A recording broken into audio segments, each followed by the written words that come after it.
His was the only boat to arrive. I think maybe it was a cow. I don't know. There's the thank you letter from Lyndon Johnson. There was even a monorail at one point to the east of us. Plus, everybody forgets about pirates. This is the coolest field trip I have ever been on. I don't know, but I've been told, keep on dancing, won't ever get old. Hello and welcome to the Long Island History Project, the podcast that brings you stories and interviews with people passionate about Long Island history. You can hear them all at longislandhistoryproject.org. My name is Chris Kretz, and I am your host, and our opening music is courtesy of the Homegrown String Band. There is not such a cradle of democracy upon the earth as the free public library, this republic of letters, where neither rank, office, nor wealth receives the slightest consideration. That is a quote by Andrew Carnegie. You could say he is one of four very special guests today. He sets the tone. He's, in a sense, the guiding spirit. He is somebody who put his money where his mouth was, as you will see. We are talking library history, the history of one library in particular, one that is actually in hailing distance of me, so I got out to talk to three people who knew the story better than I did. We'll start with a visit to the first floor, talking with today's first very special guest. Hello, my name is Jessi Bouchelle. I am the Carnegie branch manager of the Patchogue Medford Library. And I just walked in here for the first time. The one thing I'll mention is you have a front door, yet you don't have a front door. Yes, it's amazing the amount of times people will try and get in that front door because it's a front door. It is really ornamental. Like you said, we have a side door with a ramp. That front door is not ADA compliant, so it couldn't be our main door even if we wanted it to. But we do have a side door that has a ramp and a back door for staff. So you've been here as the manager 2 years. Tell us a little bit about the space, how you're using it, what you're seeing, in terms of patrons, activities. Sure. So this is our dedicated teen center. The entire building is meant to be designed as a safe space for the teens in our community to come and to be themselves. I know that a lot of older generations, we will complain about how they're always on their devices and they're not interacting. And that's really what we're trying to provide here is a chance for them to socialize, to get out of the house, to be themselves, to figure out who they are. So our programs that we offer are all free. We really try to encourage them to come here and to find themselves in a safe environment. So can you describe the space that you work in every day, what the layout, the architectural features? Sure. So the building itself is beautiful, very big windows. My office is actually at our main building, and I work on the lower level with no windows. So when I come here, it is just a delight. It's truly beautiful. The space was designed itself as far as furniture to be modular, so that way we could use it in different ways, which presents challenges because we are trying to maintain the structure of the original building, and moving furniture around a lot can do a little damage. So it's navigating those things. But really, the bookcases are on wheels, all the tables, all the chairs. Well, not the chairs really, but, they're all on wheels. We have a little nook for the kids to play video games. We just installed the sink so we could do more craft programming. Yeah. And how much of it have you researched yourself? Anything that struck you about the history as you found it out? So when I first started working at PatMed, even before I was working in this building, I did a little bit of a deep dive in our local history room about how the building itself was moved, because the location it's in right now is not the location it was for so many years. And I found that just absolutely fascinating that you could pick up a building and move it. So that's kind of where it began and ended for me as far as the history. I know the history of Carnegie Libraries in general, but this specific building, I only really know that it didn't used to be where it is. This looks like a job for the local history librarian, and so I ran down the street to the main branch of the Patchogue Medford Public Library to talk to today's second very special guest. My name is Gary Lutz. I'm the head of the Celia M. Hastings Local History Room at the Patchogue Medford Library, and also in charge of the music collection here, and have been for quite a while, since 2018. Well, the Patchogue Library, as it was then known, moved into its brand new Carnegie Library building in 1908. The story of the library actually begins a quarter of a century earlier, in 1883, and on West Main Street, with 635 books in a side room of the shoe store of Floyd A. Overton. And over its early life, the fledgling Patchogue Library moved from one storefront to another, specifically from a shoe store to a stationery store, back to the shoe store, to a music store, to the new Lyceum Theater on the north side of Lake Street, and then back again to a room in its original building. And the designated librarian generally changed with the building.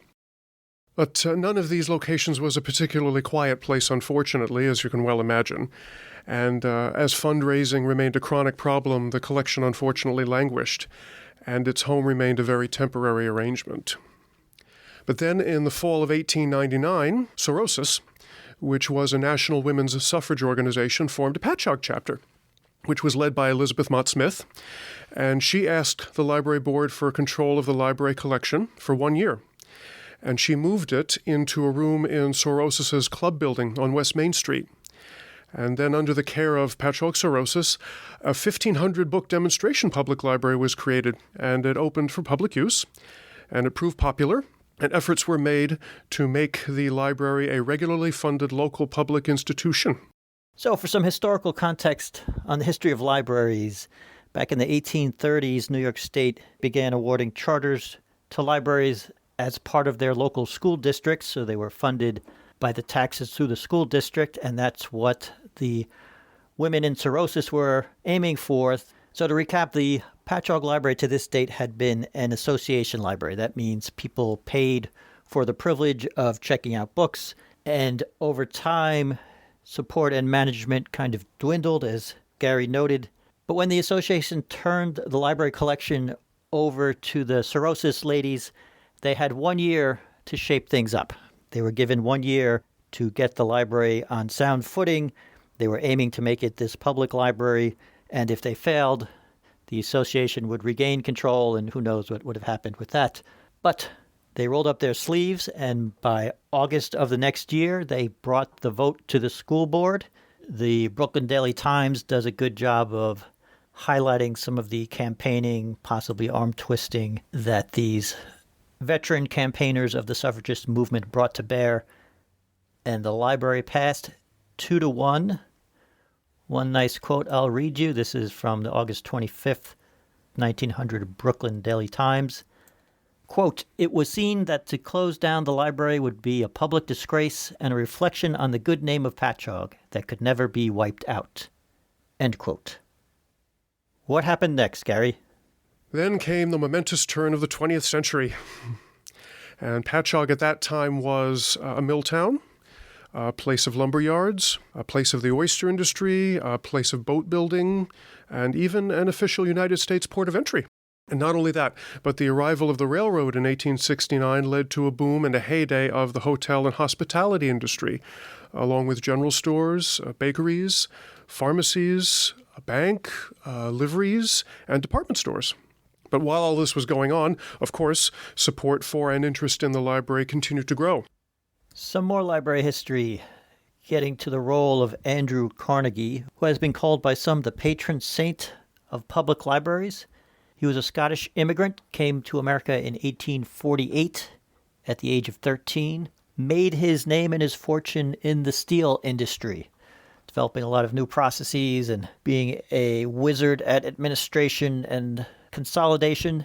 And he was also a noted philanthropist. So by the 1880s, he starts funding libraries, public libraries, first in his hometown in Scotland, then where he grew up in Pennsylvania, and then branching out to fund libraries across the United States.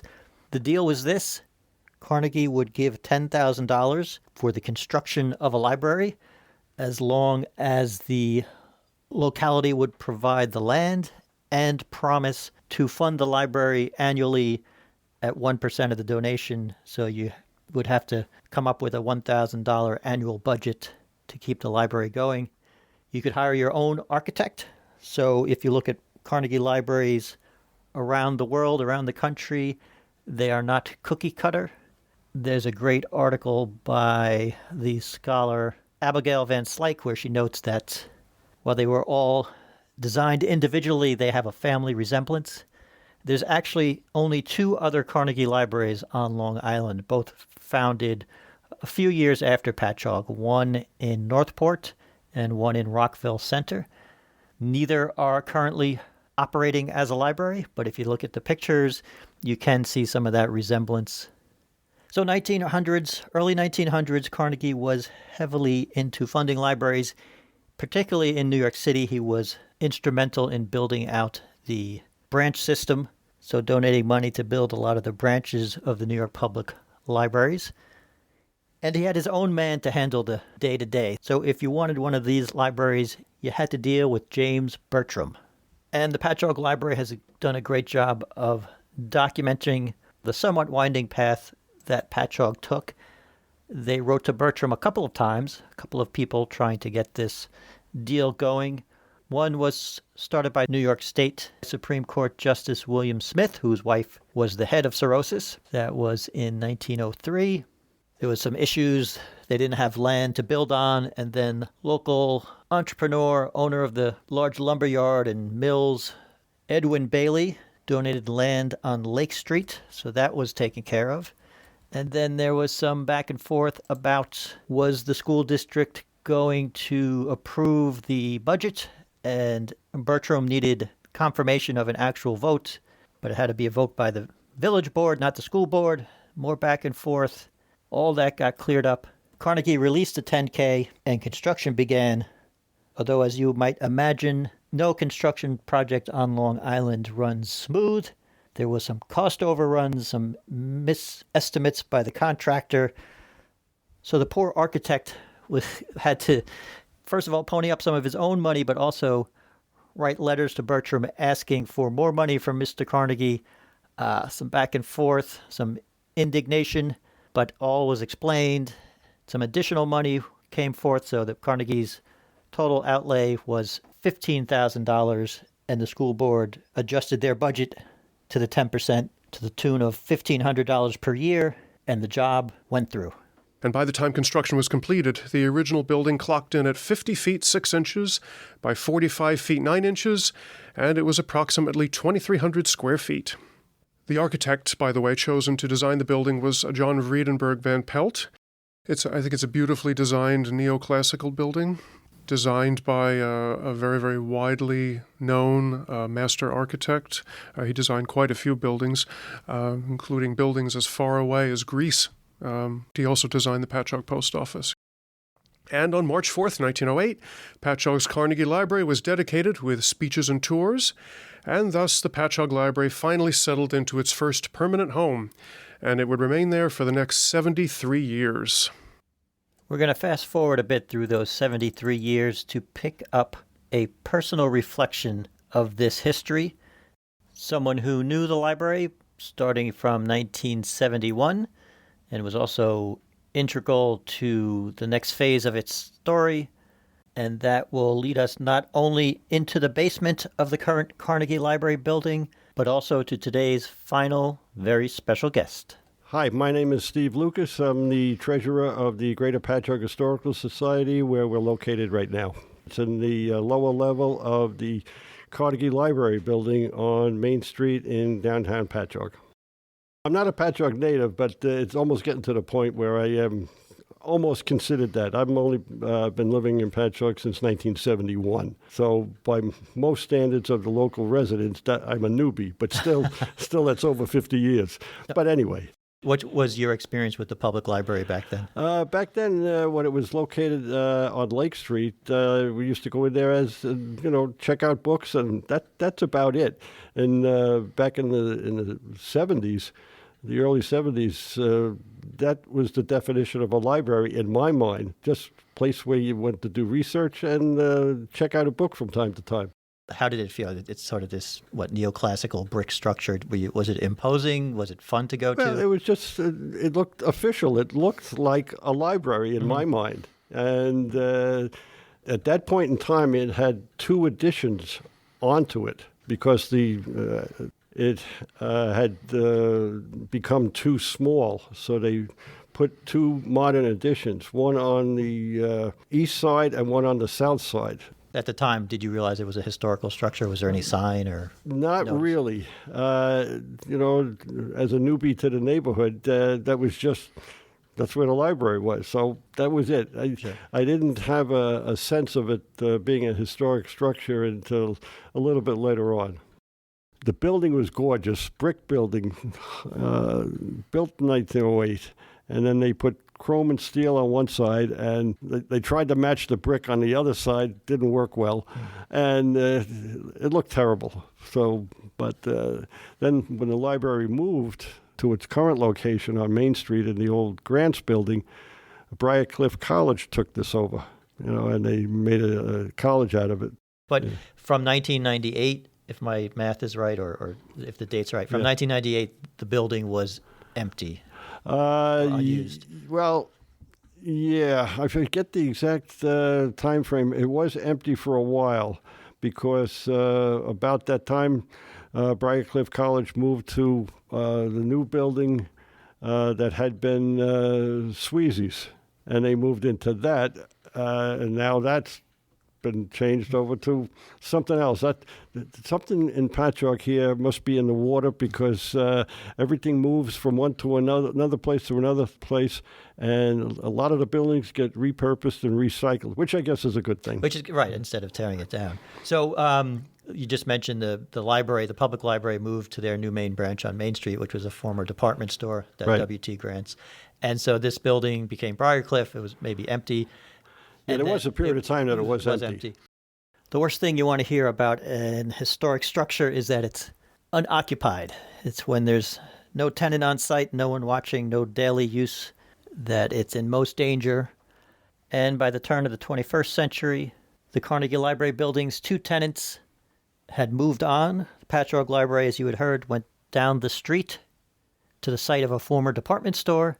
And by 1998, Briarcliff College moved to the site of another former department store, and the neoclassical building with its mid-century modern appendage stood vacant on Lake Street.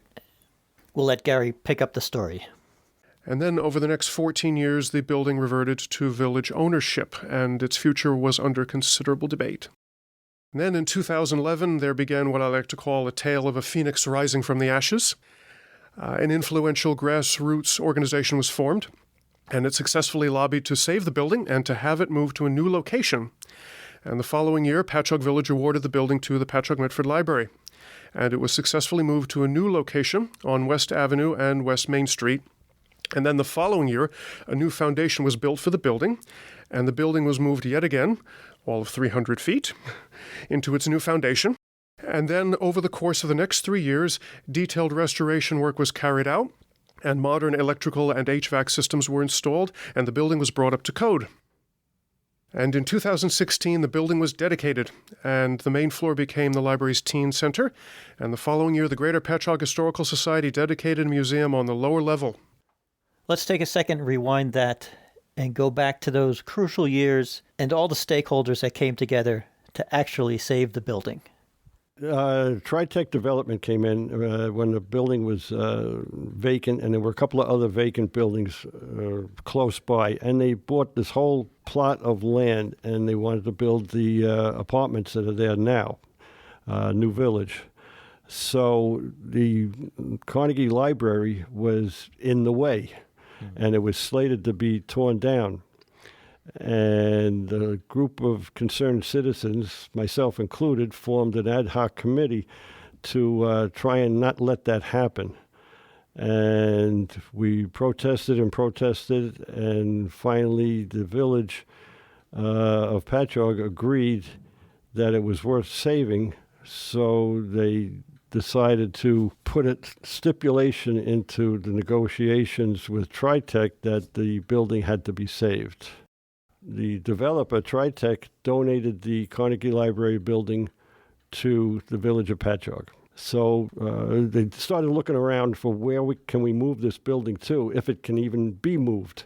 Because it's a big structure. It's a big solid brick structure. Okay, so negotiations started with the Suffolk County, because Suffolk County has a courthouse here on Main Street, close by the intersection of West Main Street.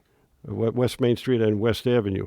So do you remember, I was just looking at the old Newsday articles, do you remember the day it was moved, or was it more than a day? Yeah, well, it started about 4 in the afternoon. It had been jacked up on 9 remote control dollies. Each dolly had 12 or 14 wheels on it. It was a huge effort. It had been jacked up on cribbage, and then the dollies moved in, lowered back down, and then moved inch by inch by inch. It's like I said, it started 4 o'clock in the afternoon and finished up about 3:30 the next morning. And I was here for the whole time. I saw it. It was fascinating. What did they do with those additions? The additions had been demolished. Okay. Yeah, they just saved the core original 1908 building. Everything else, walls and additions, went in the dumpster, so to speak. You know, and that was another thing. I was there for that. The whole effort was just fascinating. So the question I still had for all of our guests is, how much is it still like that original 1908 building? What survives? How much is still the same? Oh, I think it's almost as exact as it possibly could be. The integrity of maintaining that space is really held in high regard. We have a lot of limitations as far as the changes that we can make because we want to keep everything as original as possible. The sign that currently hangs over the door of the local history room that says Patchogue Library with the V in the Roman Latin style, representing a U, of course. That hung over the reference desk back at that time. And also, if you go on the website of the Celia M. Hastings Local History Room and look on the library history section of the website, you can see some photographs that were taken in the 1930s, one of the children's rooms specifically, and some that were taken later in the ensuing decades, some specifically also I think in the 1950s and 1960s as well, so you can get a flavor of what it looked like at least in the middle of the 20th century. Most of the decorative work on the inside, moldings and railings and stuff, that was still original. The staircase going from the main floor down to the lower level where we are now, that was all still original. It has an old feel to it. We all know that any of the volunteers from the Historical Society that participate and give up their time to run this museum all have that same sense of history being preserved. So here's the last question for Jessi, who's working on the first floor, and for Steve, who's working in the basement. What's the level of interest they see in the history today? It is a timeless classic library space, but we are also a teen center, so they don't really appreciate the classic and timelessness of the building. They, want something a little bit more modern that feels like it's for them, so it's kind of straddling those two worlds a little bit. That's probably the biggest challenge, is how do we make this feel modern and welcoming and like we understand them as teenagers while also maintaining this beautiful space. Practically a week does not go by that somebody comes in and tells a story of how they got their first library card here when they were a kid. And that happens constantly, and it's fascinating to listen to them when they come in here. First of all, they don't realize that the lower level of the Carnegie Library is a historical museum. And then we tell them, the story I've just been relating, and then we tell them to go upstairs, or they may go up there first and come downstairs. Versa, yeah. And just fascinated by the interactive cooperation between the two organizations, the library and the museum, and how the whole place was saved.